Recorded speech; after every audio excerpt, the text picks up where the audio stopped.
Good morning, everybody. My name's Tom Rains. I'm the head of the Europe programme here at Chatham House. Thank you all for joining us this morning. We're here to talk about the state of Brexit negotiations amid the coronavirus. We've just finished the third round of talks, which ended last week. There were lots of gloomy noises from both sides, both from the UK's chief negotiator, David Frost, and from Michel Barnier, the Commission's chief negotiator. So this is a good time to take stock of where things are and to consider what the larger context of the COVID-19 outbreak means for Brexit. We know that there are some big outstanding issues left over in the talks over which there's been relatively little progress. David Frost said last week that we've made very little progress towards agreement on most significant issues, and it is hard to understand why the EU insists on an ideological approach which makes things more difficult. While Barnier said that they'd failed to make any progress on any of the more difficult issues and was disappointed by the approach of the UK. So things are somewhat at a stalemate. There is a new round of negotiations in June, and there'll be a chance to get into some of the issues that the negotiations will raise over the course of this discussion. But we also want to put this in a larger context to think about the changing character of politics in the UK amid the COVID outbreak, what the implications of that might mean, and to think specifically about some of the challenges in different parts of the United Kingdom. There's a great panel here that's joined us this morning. I'm going to introduce the speakers and then we're going to have some short introductory statements before getting into a wider conversation. So the first speaker I'd like to introduce is John Campbell. He's the economics and business editor of Business Northern Ireland, BBC Northern Ireland, forgive me, which he's been since 2013, been very involved in covering Brexit for the BBC in Northern Ireland. Second speaker will be David Lidington. He was the MP for Aylesbury from 1992 to 2019. He had a number of ministerial roles. He was Minister for Europe during the coalition and then Chancellor of the Duchy of Lancaster during Theresa May's premiership, so very involved with the Brexit process. Claire Fox is the director of the Academy of Ideas. She was also an MEP from May 2019 until Brexit Day for the northwest of England. And Raphael Baer, our final speaker, is a columnist and leader writer for The Guardian. So John, I'd love to start with you and start in Northern Ireland, where in a way the challenge is not just what can be negotiated, but implementing what's already been agreed. And it'd be really good to get your perspective on the challenges facing the implementation of the protocol in Northern Ireland, but also the larger perspectives and worries that business have facing both coronavirus and the prospect of leaving the transition phase. Hi, good morning, and thanks very much for having me here today. Just a very quick recap on the Northern Ireland Protocol and how it sits in the wider negotiations. So the protocol is part of the withdrawal agreement, so therefore it's not part of the future relationship negotiation. So it is fixed there in treaty, and even if the future relationship talks fail, then the protocol still has to be implemented, although that will clearly be more difficult if there's a bad breakdown in the trade talks. What that will mean is that come the end of the transition period, Northern Ireland effectively remains in the EU single market for goods, the rest of the UK does not, and Northern Ireland, although it's still in the UK customs territory, has to implement EU customs rules at its ports. Now that is going to involve some new checks, controls, processes on goods moving from GB to NI. The latest line from the government is we've always been very clear there was going to be checks on food and animal products. I think it would take a very generous reading of what the government was saying during the election campaign to say they have been clear about that. In terms of the way the negotiation works, the EU don't even see this as a negotiation. They say this was all negotiated in the withdrawal period. This is now just discussions about implementation. But I think it's fair to say it's a negotiation because there's a difference in how the protocol should actually work on the ground. Now, the UK government has not actually said very much about implementation, but we do know within the last couple of weeks, a letter went from, I believe, DEFRA to the Commission saying we are going to create what are called border control posts at Northern Ireland's ports. These are basically the facilities through which food products must enter the single market. And then what we're expecting tomorrow is a document from the government which will lay out how they intend to implement the protocol. So that is going to be, I think, quite a big moment in Northern Ireland, and it's also something which the Commission have been calling for since the start of these negotiations. Now, in terms of how Stormont actually feeds into these negotiations, we know that on the specialised committee, which deals with Northern Ireland only issues, you've Dr. Andrew McCormick, who is Stormont's head of external relations. He's been a participant in that, and also that a couple of Stormont junior ministers were participants in the joint committee. I think, though, one of the difficulties about the executive, about Stormont trying to influence the implementation of the protocol, is that while the parties agree that there should be no ill effects on Northern Ireland from the protocol being implemented, they do not agree on the actual policy steps which will get us there. So, for example, on this issue of whether the EU should have a permanent technical office in Belfast, if you like, the pro-Remain parties will say, yeah, there's no problem with that, just get on with it. The Leave parties, the DUP and the Ulster Union say, no, this is a breach of sovereignty, we can't have it. So therefore, when Andrew McCormick is participating in the specialised committee, he does not have a Stormont position to advance on that. He cannot say this is what the people or the politicians in Northern Ireland want, because there's frankly no agreement beyond the very general sense that nothing bad should happen. When it comes to the business community, I think they're frankly aghast at the notion that this protocol is due to be operational on the 1st of January. Because, yes, they know in broad terms what it's going to mean, but they don't have yet any detail. And even if implementation had started on the ground much, much earlier in the year, it was still going to be a push. So, for example, speaking to a logistics company not so long ago, they were saying to me, when it comes to the training, say, for example, what we'll have to do on customs, the training at the moment is all quite theoretical. Here is a customs declaration. This is what you would tend to put in it. What they want is to say, right, give me the actual paperwork and the actual software so I can start practicing it and using it so I'm ready and good to go at the start of the year. But at the moment, that is not available to them. So the business community, and I think just an aside to that, it's not really the checks which are the most important bit. It's all the processes upstream and downstream from the checks, the export health certificates, the customs rebates and all the rest of it. That is the thing which is going to be really time consuming for business. So business has not yet got into the position corporately of calling for an extension to the transition period, because they don't want to necessarily get into that political position quite yet. All the Remain parties, so SDLP, Sinn Féin Alliance, have said there should be an extension. The Unionist parties have not really been very vocal on that one way or another. Frankly, I don't think they would lose very much sleep if there was an extension to the transition period.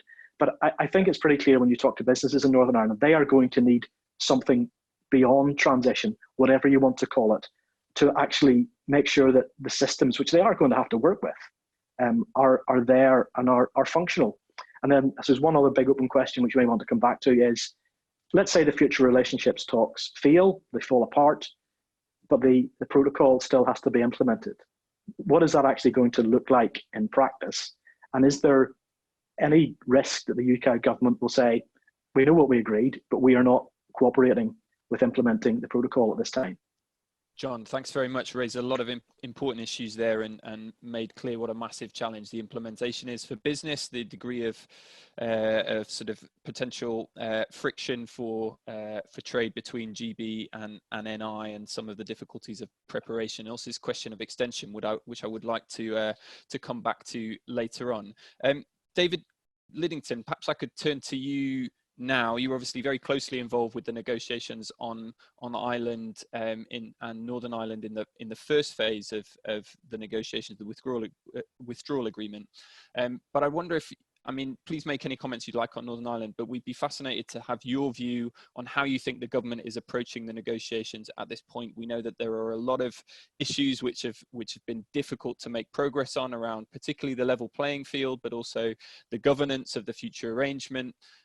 Issues like fisheries, where there's obviously a very big gap between the positions of both sides. How much of what the government is doing is tactical? How much is sort of ideological? And what space do you think there is for potential compromise?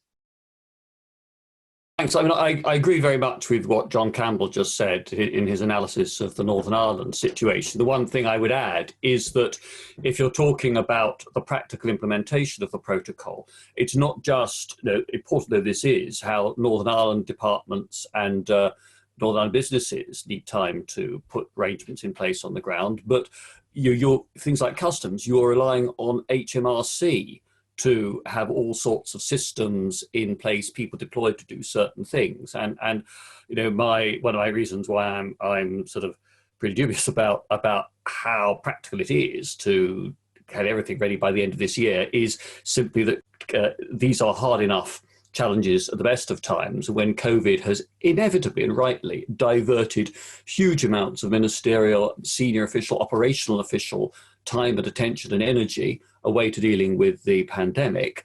A bit more time, I think, is going to be necessary. Now, having said that, my strong wish and hope is for as much progress to be made as humanly possible on actually getting a deal, because I think that it is thoroughly unhealthy for the future strategic relationship between the United Kingdom and the countries of the European Union, our fellow democracies, friends and neighbours, for this all to be hanging unresolved for any longer than necessary. And in terms of British domestic political development, I think we need to move on from 2016 and really start on both sides, stop trying to refight a battle that was settled in 2016. And if not then at the end of January this year, we have left. This is now a negotiation between a third country and the countries of the European Union, with the Commission acting for them. Where I think I am is that I think the government is acting largely, there's the element of ideology, but it's and there's no doubt the arguments about sovereignty matter a great deal to this government and to particular members of the cabinet especially. But also I think their reading of the past is that previous governments, both David Cameron's and Theresa May's, could have acted much more toughly in terms of negotiations, and the EU only concedes at the last minute. You've got to hang in tough there, be prepared to walk away, and eventually people will come to terms. So I disagree with that analysis, a bit immaterial, but I think that is the mindset of the government. Having said that, I'm not one of those who sunk in doom and gloom about the prospects. As John Campbell just said, the government has started to send signals on the implementation of the Northern Ireland Protocol that it is going to keep its word, what it signed up to last year, and I think that will be read encouragingly at the Brussels end of the dialogue.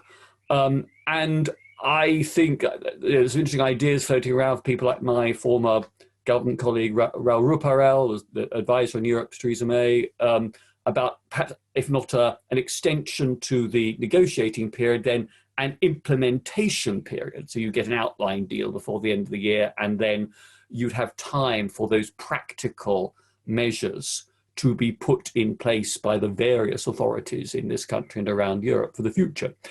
Don't forget, when it comes to politics, there are devolved elections next spring.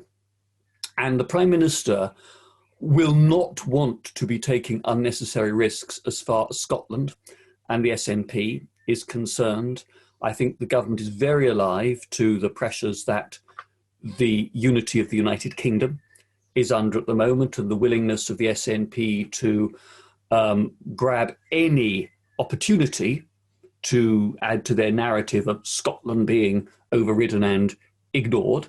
The fact that 2 home nations voted to leave, 2 voted to remain, has made this an inherently difficult issue, sensitive issue to handle in UK Union terms ever since 2016, and that's even more the case with the election coming up next year. Big issues, yes, fish. Fish is utterly insignificant economically if you look at it across the UK economy as a whole. Particular communities, obviously, it's different, or the EU economy, but it is of huge political significance and resonance in the UK, including particularly in the northeast of Scotland, but also in Denmark, in the Netherlands, in Spain, and in France. So other countries have their politics as well.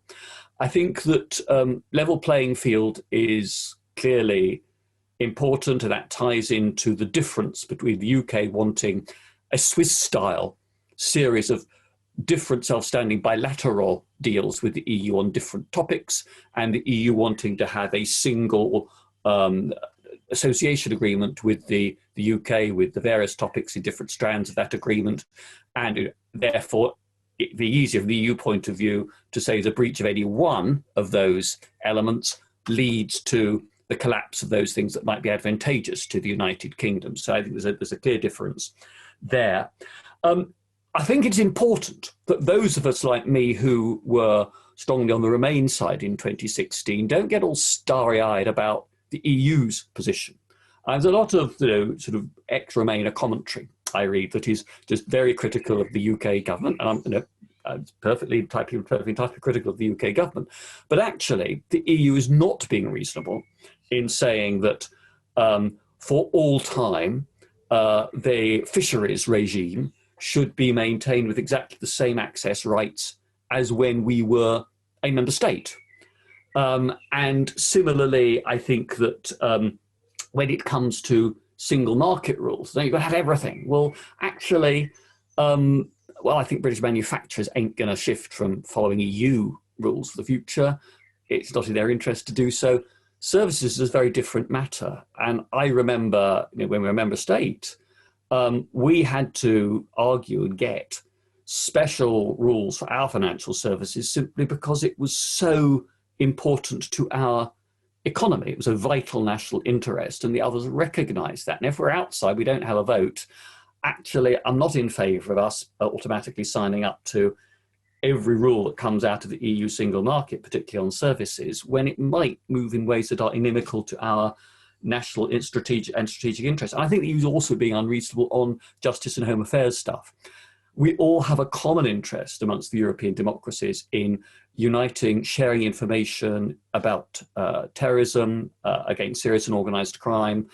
And it seems to me that, and we found this in the negotiations under Theresa, that there is a theological approach in the Commission that is looking at, first at whether we can make a difference, a distinction between members and non-members, rather than saying, right, what do we need for the safety of our citizens? And we know that whether it's terrorist outrages here or France or Belgium or Germany, terrorists have operated across borders. And actually for police and immigration services to be able to share information on suspects and data is been really important to get to grips with that transnational challenge. And I suppose that's my final point, is that what I'd like both sides to do is be a bit more geostrategic about all of this. If we try to lift our eyes beyond the immediate negotiations over the next 3, 6, 12 months, however long it takes, we're going to be living next door to each other. We are democracies that are under pressure from Russia, from China in different ways, United States that is questioning its identification of its own interests with the security interests of Europe, with common problems from cooperation against COVID and other viruses to cooperation against terrorism and organised crime, to cooperation to manage the migratory pressures from Africa that are going to continue for many, many years to come, climate change. So we need to find ways in which to work well together. And an amicable divorce leading to a new partnership that will be then developed further as the EU changes and we change over the next 10, 20 years, that's a good way forward. An embittered divorce that leads to us slinging rocks at each other will only delight those who wish European democracy, human rights and the rule of law ill. David, thank you very much. Some really important points there on the detail and differences within the negotiations, the government's approach, and a plea to think about the long term, which would be interesting to come back to in the questions. Claire, could I turn to you now? You represented the Brexit Party in the European Parliament, and it would be fascinating to hear your views on what the expectations now are amongst Leave supporters. Thank you very much. Great to be here, Tom, and hello, everyone. Yes, thinking about how Leave supporters view the present time, and I apologise to any Leave supporters for speaking on your behalf, because it's not like we're a monolithic block, but nonetheless, I'll carry on rather arrogantly speaking on behalf of us all. I would say that Leave supporters, first of all, have taken some gratification at the tone of the UK side of the negotiation. And this is quite important. People have been pleased by David Frost, that he stood firm, that he's refused to roll over to the EU demands, something that they felt was happening before. The statements of things like we're clearly, that we're outside of the club, that we won't be bound by EU rules. These are kind of ways of communicating that indicate to Leavers that something has changed, that we're not simply trying to force ourselves into a half-hearted leaving. And while a lot of us had reservations about the withdrawal agreement, still do, that at least that tone feels more definitive than ever before. But I wanted to talk about the new context in which this debate is taking place, which is COVID, of course, because over the last, since the COVID crisis has started, really, there's been a lot of people saying, now we have the COVID crisis, there's no way that we can leave according to this timetable. There has to be a delay. It's posed very much as a practical response. This is an unprecedented situation. Everyone needs to focus their energies on COVID. I think David has said, there's maybe not enough bandwidth to thrash out the deal in these circumstances. But I wanted to indicate to you that rather than leave us seeing this as a good faith pragmatism, it feels as though it's been embraced rather too readily by those people who fought so hard to thwart Brexit, and that demanding a delay feels like an opportunistic and often ghoulish use of the health crisis. So I don't know how this has happened, but I am signed up to the European Movement's newsletter, so they keep contacting me and telling me what a wonderful opportunity it is. Stephen Dorrell, we cannot afford to have two crises at once. This is our opportunity to make the point that this is not in the national interest. Lord Heseltine warning that how threatening a no deal is, how we've got to get out of this, how a delay is the only way possible. And there's a constant diet of anti-Brexit digs from some of what I would call the usual suspects in the Remain camp, even arguing things like no deal Brexit preparations are the reason why there was no pandemic planning, that Brexit itself will leave the UK exposed to future pandemics, that Brexit would deprive us of the NHS and care, home workers and so on. This is kind of constantly all over the media, all over social media. So for Leavers, there's a certain cynicism that COVID is being used to argue for delay. And I suppose the best way to explain the way people now understand it, and it's clearly focused in their mind, is that a Brexit delayed is a Brexit denied. So the delay has become, and is becoming, a very much a politicised issue. And I don't think that was started by Leavers, but actually started by those who have been anti-Brexit, using the COVID crisis in a particular way. And if anything, COVID has reinforced why Brexit was the right decision in the first place, and why a delay would be especially damaging at the moment. So, for example, the crisis has demonstrated more than ever before, in a way, the need for nation states to have control over their borders, control over key aspects of their economic lives. So an over-reliance on, just for example, global just-in-time supply chains and on imports has exacerbated problems within nation states. And then, of course, there's the unprecedented economic challenges facing every nation state, facing the UK.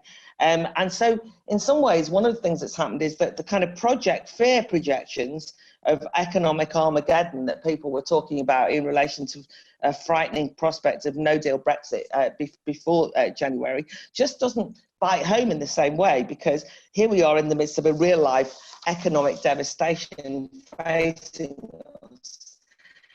And I think, therefore, no deal just doesn't feel, as scary. So when David Frost calmly notes that in the absence of a trade deal by the end of the year, trading under WTO terms with the EU will be the most attractive and the least costly option, it just sounds sensible and calm and makes sense as an option, not that anyone's aiming for that. What's more, I think any delay would be ruinously expensive, with the UK potentially paying billions into the EU budget for no reason. But the key issue is now as the UK needs to turbocharge the productive economy in order to survive this COVID crisis, it will need to be bold and ambitious and truly international. And so the last thing it needs to have is to negotiate around EU rules and regulations and restrictions in terms of things like state aid, regional support and so on. And there's obviously, we don't want to sabotage any possibility of trade negotiations with countries outside the EU. So in many ways, it clearly is in our interest to leave as agreed and not to extend. I think that what the UK needs is the maximum flexibility to operate as a free sovereign state. And I think throughout the negotiations, it's been clear that Barnier and the EU side have just refused to accept that reality, that the UK is a nation state operating independently.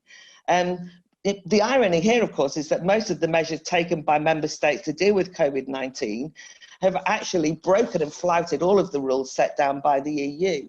And yet still the EU has launched legal proceedings against Brexit Britain for a failure to comply with its freedom of movement directives, which just feels like, you know, it's tone deaf and no self-awareness, completely ironic, when freedom of movement is hardly an issue in a situation where every EU country has closed its borders. And so more broadly, and to finish, you know, why should the UK want to be sucked back into the EU, even for a short time at this very time? I think COVID has exposed it as a union in name only. It's riven with divisions between the richer northern states and the poorer southern states.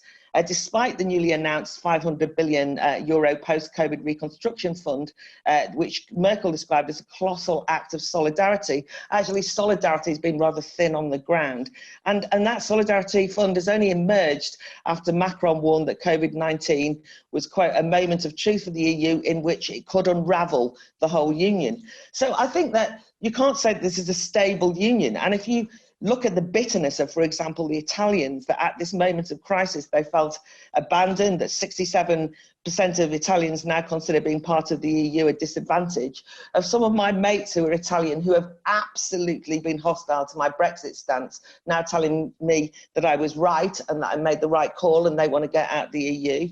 Yanis Varoufakis has conceded, I mean, sorry, I've argued with about Brexit endlessly. He's argued that the British did the right thing in voting for Brexit. And he says, I don't think the EU is capable of doing anything other than harm. This is a toxic mix that the EU is going to have to sort out with. So I think that this is just summed up, final statement really, by the German, the very public row between the Germany's Federal Constitutional Court and the ECJ.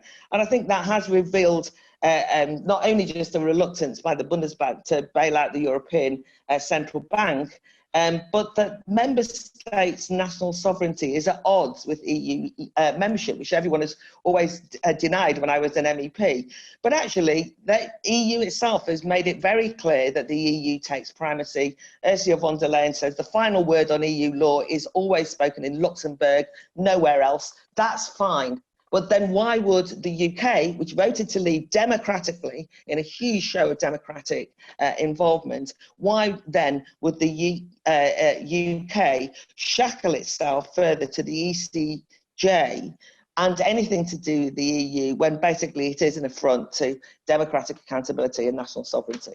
Thank you, Claire. And there's some interesting points about the perception of the extension amongst leavers and the way that, in a way, it's sort of become politicised and fallen into the existing Brexit Remain and Leave divide, and some wider comments on how the EU has responded to the crisis and how that looks from the UK side.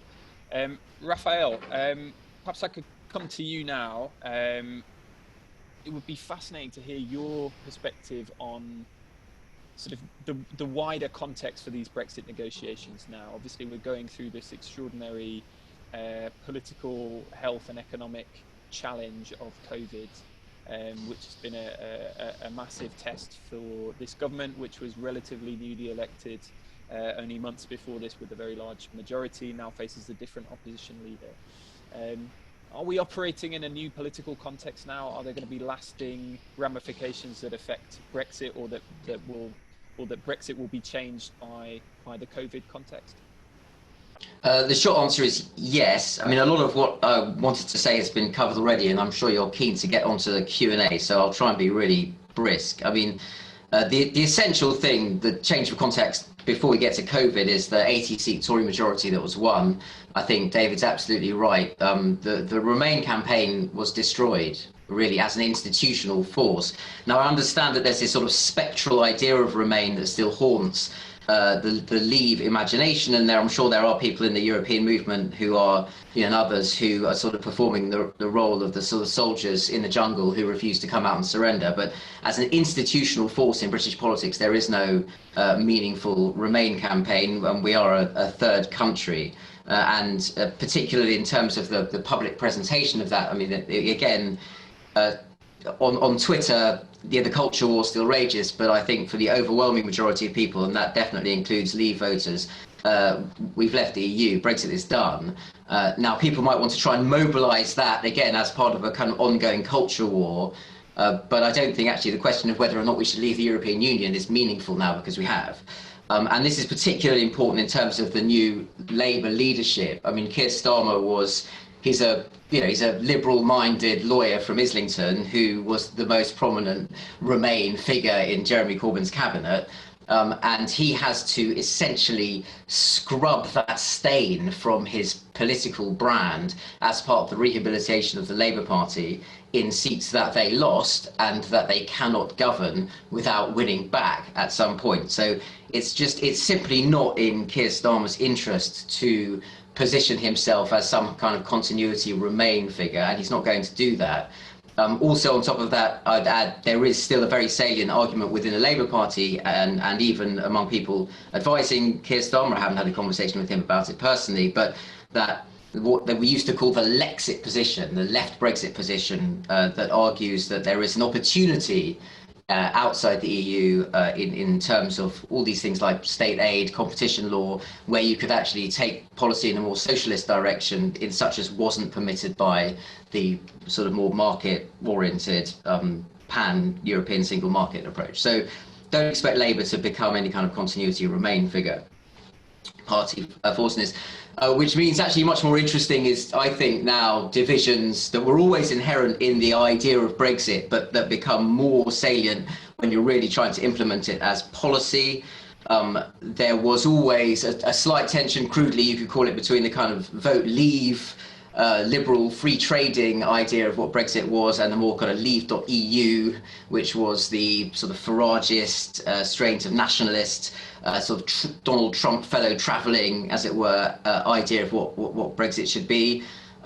Those are really quite different concepts of the role that the UK has in the world in various different ways, not least because they, as David sort of alluded to, they really describe different ideas of Brexit in a geostrategic context, and by that I mean there was always an element in the Brexit movement of hoping that the European project itself would completely unravel, that it was sort of intrinsically hostile to national sovereignty, not just in the UK, but everywhere, that it was a sort of a wicked imperium, and that Brexit would be the thing that tugged on the thread and the whole thing would unravel. And now that's very different from the traditional foreign policy orthodoxy of the UK, which has always been about a bridge between Washington and continental Europe, and seeing the European Union as part of the international Western liberal architecture, essentially sort of a cousin of Bretton Woods institutions and a part of a sort of stable global world order. And anyone who's actually sat in number 10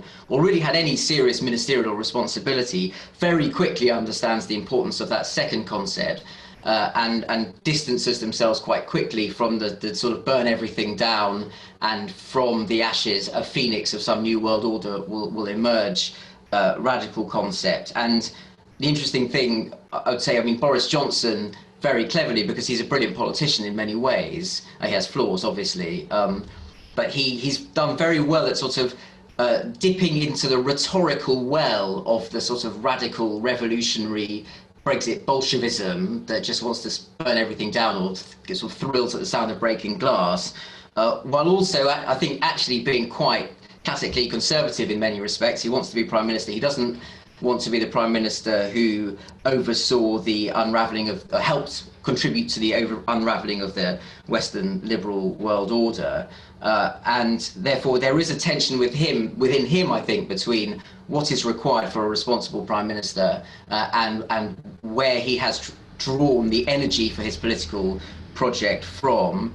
That is also, I would say, reflected slightly in differences within his voting coalition. So you have the seats that he won. He wouldn't be in power without these, what we call a red wall, former Labour strongholds where he won, and the sort of ideological, classically Tory ideological Euroscepticism, which actually comes from a pre-Red Wall Conservative Party. And so, I mean, bluntly speaking, the Leave voter in Bolsover doesn't have a huge amount in common with Daniel Hannan or Sir Edward Lee, except for their hatred of the European Union or their desire to leave the European Union, which is now done. And actually the politics and economics of moving forward with that coalition is actually quite difficult, which I'll finish in a second, but we get to COVID.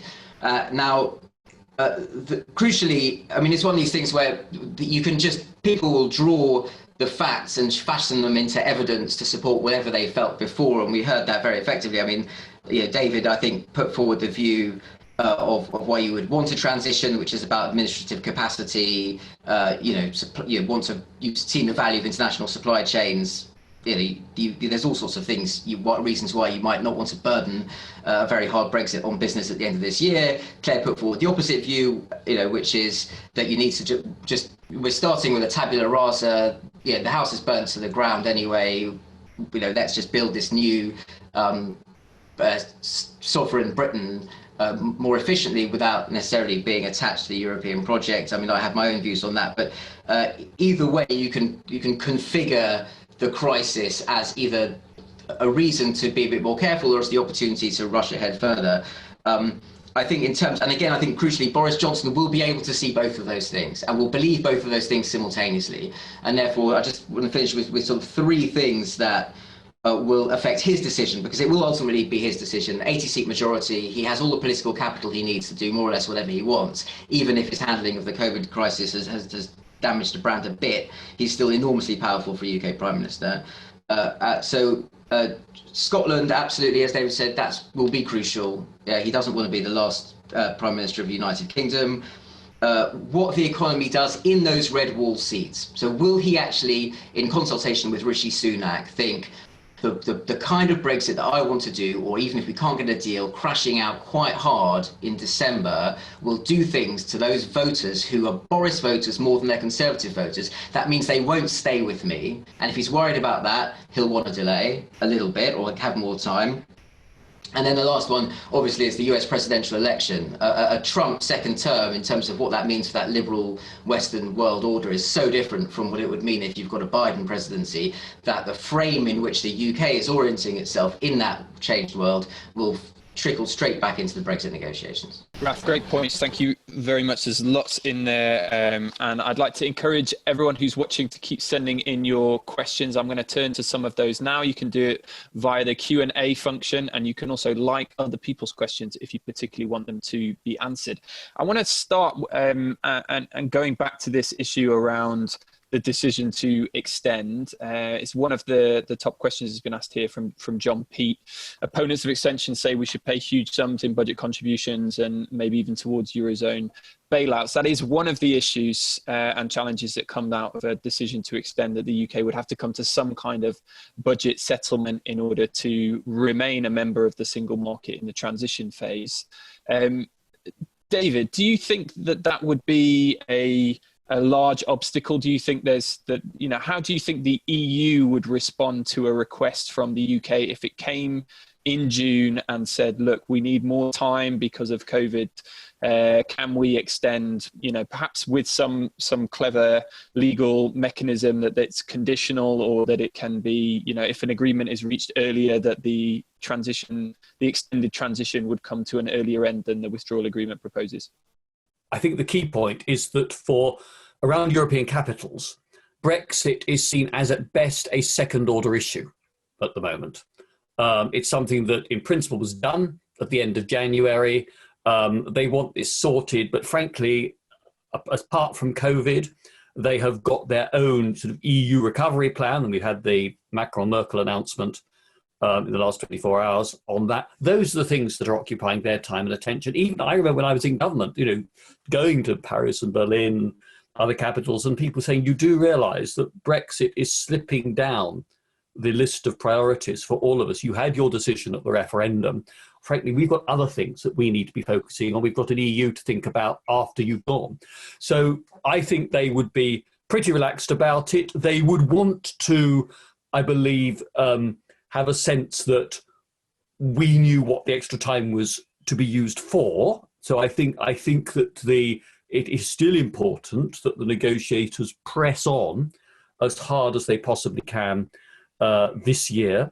The key ingredient that has been missing up to now that needs to be built is mutual trust. And while David Frost is a very able official, he is an official. And ultimately, it's between top politicians that you need to have what I describe as the speculative conversation, where one person can say, look, off the record, if I was to make this move, could you respond by conceding X to me?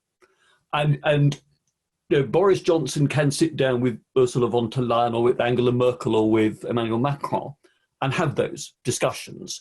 And at the moment, none of those leaders has time to do it. So those discussions are going to have to take place at some time if there's going to be a sensible deal of any kind. The money, under the withdrawal agreement, that has to have UK agreement. So ultimately, even if we were to decide, or the EU were to decide, or mutually, we want to extend this by 3 months, 6 months, 12 months, whatever, then the financial arrangements would need mutual agreement, and either side could walk away if they at that point were the financial arrangements not what they wanted. I don't myself see that is insuperable. I think that basically people would just roll forward something a bit like current arrangements, perhaps on a sort of 12 monthly installments basis, depending on how many months we were talking about. There'll be difficult issues still. What happens with the fisheries negotiations in December? And clearly, there would be, if you were extending for a few months, you'd need to have a system whereby the UK quotas were not diminished by decisions that were taken by the EU without us being at the table. But that was what was done in the withdrawal agreement. So I don't think it's impossible. And the British opinion polls are what they're worth, are showing 60% to serve the public. Saying that, this is because of COVID, this is something they put up with. Now, don't get me wrong, my strong preference would be get the deal done. That is by far the best outcome. But I just think that with everything else that's going on, it is looking, if it's going to be very difficult to get all the practical arrangements in place. Thanks, David. And John, just on this question around, I suppose it's sort of related to the first question we have here, which is about what will be the economic benefits of pursuing the current Brexit timeline, given we know the transition period is going to lead to some kind of economic disruption for business, and how big that will be will depend on what the final agreement looks like. Do you get a sense from businesses that they to what extent do they view a balance between certainty versus having a less friction in trade? Would it be advantageous for some businesses to know from June that we were definitely leaving at the end of December? Would it be beneficial for them to know if there was to be no deal that they would have then 6 months of effective preparation time for that outcome? It's almost a bit of a Hobson's choice there, really. And if you were to say to people today, there's not going to be a deal, the issue is you still need to know what the protocol looks like in terms of it being operational. So no deal would still mean the protocol is there, but it creates what you might call a much thicker Irish Sea border. Because let's say you were to get a deal where you particularly get, say, a New Zealand-style SPS agreement, which means that only 1% of consignments need to be checked. With no deal, you could potentially be talking about almost every supermarket lorry that's rolling off the ferry needs to have the back opened, looked at, all the documents gone through. But the general processes and how that work will need to be the same. And the issue is that we don't have any of that yet. So perhaps we will start to get some of it tomorrow, although whatever's proposed tomorrow needs to be put the EU. So I don't think that to tell people they're definitely, come the end of June, there's definitely not going to be a deal, would be that helpful until you actually have all the processes for what the operation of the protocol looks like. That makes sense. And there's just one very quick question I'm going to put to you now, which is here, which I think there is a simple answer to. But will Brexit leave the border between the Republic of Ireland and Northern Ireland absolutely unchanged, as Johnson had previously stated under the current arrangements? It should do. I think the only potential risk to the hardening of the border is, as I alluded to earlier, is what happens if, come a big breakdown, the UK government says, we're not going to cooperate on the implementation of the protocol. Because like any border, and there will be this new border in the Irish Sea, there's two sides to it, so the two parties need to cooperate. So the risk for the Irish border is if the UK government says our officials aren't going to do anything at Larne and Belfast, how you look after the integrity of the single market is your business. And then that potentially brings us back to all those hard border arguments about, can you do checks away from the border? Would there have to be new border control posts at the border? Does Ireland become a kind of second-class member of the single market? Now, I still think it is unlikely that that's the position we will end up with. It would be such an aggressive thing to do, and if you have spent quite a lot of time recently talking about the need to protect the integrity of the Good Friday Agreement, to do something like that would just seem incredibly reckless. So that to me is the only scenario in which you get back into hard border discussions. But in practical terms, I do not see the government going there. Okay, thanks very much. Claire, there's a question here from Rowley Sword, which is on perceptions within the Brexit camp. And you mentioned this issue of the sort of perception of Brexit delayed as Brexit denied. To what extent do you think there is the possibility for the right person, maybe it's Johnson or somebody who's been a Brexit supporter from the outset, to in effect sell a Brexit delay if they thought that was what was needed, given how much disruption of other aspects of the economy, of everyday life that has been around COVID? Would it not be, if David Frost and Boris Johnson and others came out and said, we believe we need a little bit more time in order to make progress and we've paused everything else, would they be able to convince the sort of supporters you're talking about, do you think? First of all, it's not just a perception. I was explaining how that perception had come to the fore, but I actually believe it as well. I mean, I do think there is a danger to the whole project if you delay. And the point that you're saying is, well, isn't it more difficult now because of COVID and so on? I mean, first of all, David Frost hasn't said that. They're saying they're getting on. The EU are being intransigent. David Livingston, who probably he and I wouldn't agree on anything, has conceded that the EU are hardly playing ball, as it were. And so you have to say, this is the deal. We've got other things to think about. I mean, David's right that, Brexit isn't also the only thing that everyone should be thinking about. It's rebuilding Brexit Britain in the context of COVID. The last thing you want is to be negotiating with the EU behaving as though we haven't left. So what you need to do is to leave, and hopefully with a deal, and if without a deal, then we leave and get on with it, because we've got a lot else on our plate. So I think of it that way, because I was thinking about some of the things that Raf was saying, the kind of, the sense of, some people want to burn the house down, crashing out. These are, of course, very emotive sort of sense, that this idea that the kind of revolutionary Bolshevik Brexiteers who are just trying to, tear everything up and start again.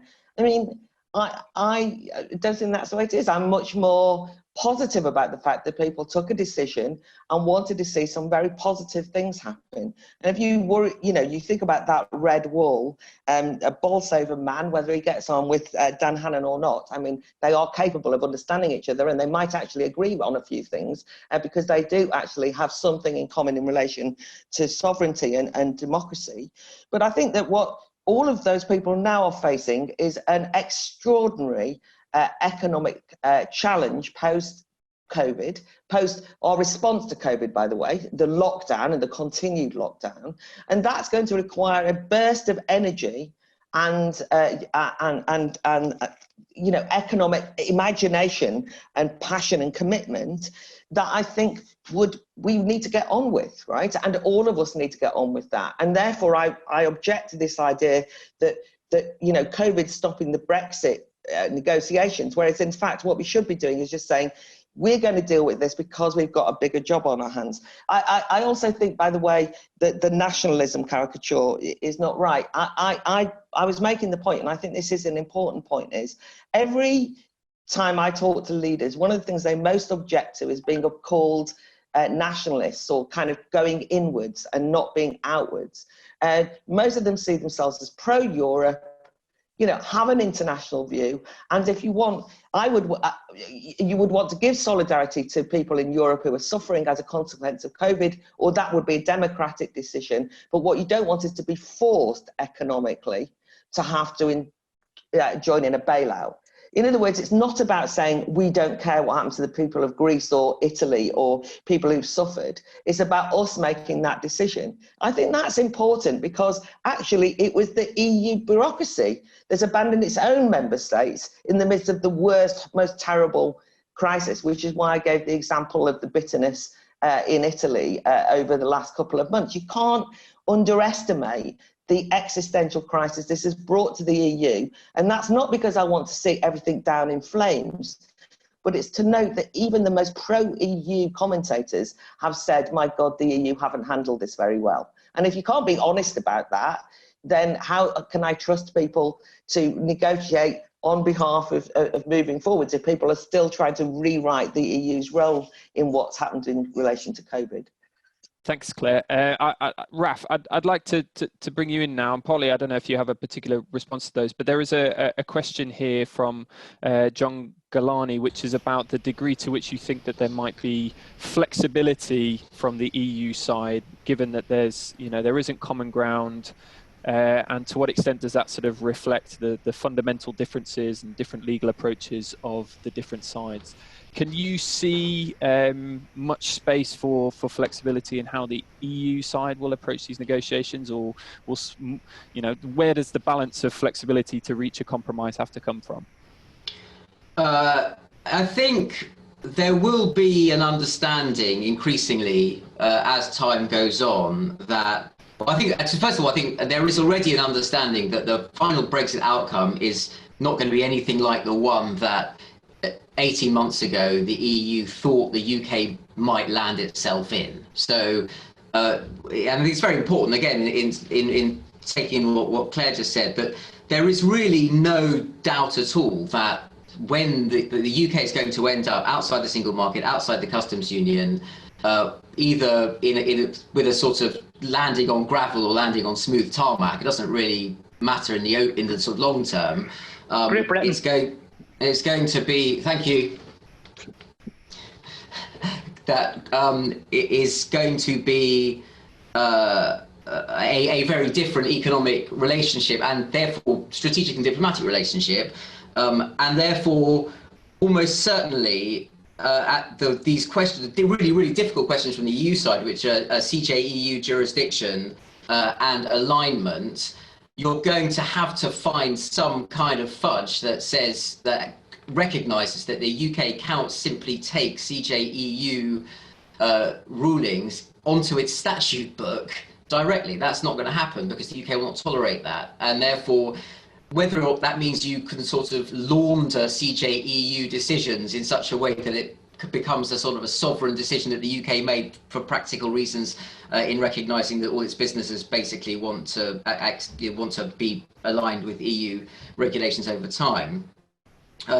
Some kind of compromise like that can probably be found, and likewise I think on the state aid, the COVID thing changes the context so much in terms of what in EU member states the pressures are in terms of supporting industry and an economic reconstruction, that there is surely some new frame for the conversation that talks about how this happens in the future. But it is, and I do understand well, I sort of understand where Claire's coming from in terms of thinking that somehow a Brexit delayed is Brexit denied. But the UK is a third country. There is no denial of Brexit. Brexit has happened legally in the most fundamental way.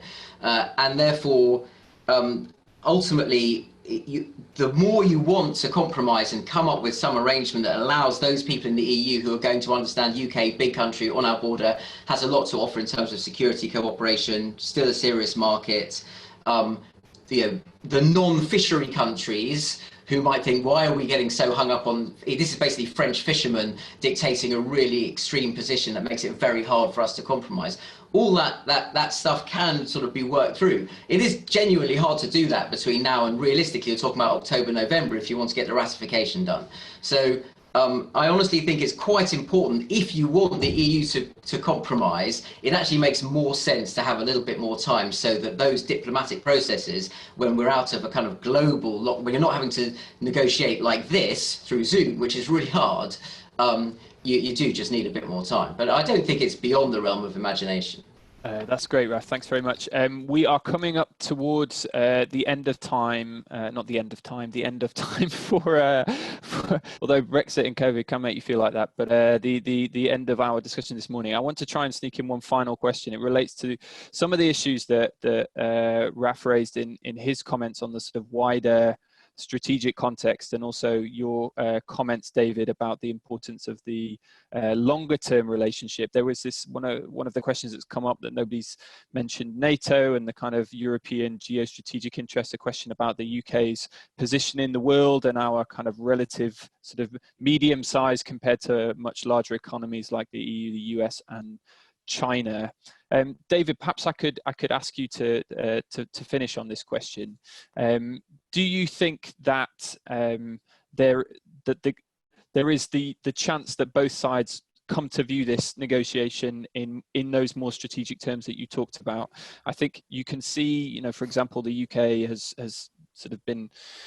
The UK government currently isn't very interested in a close foreign and security policy relationship with the EU, or certainly not an institutionalized one.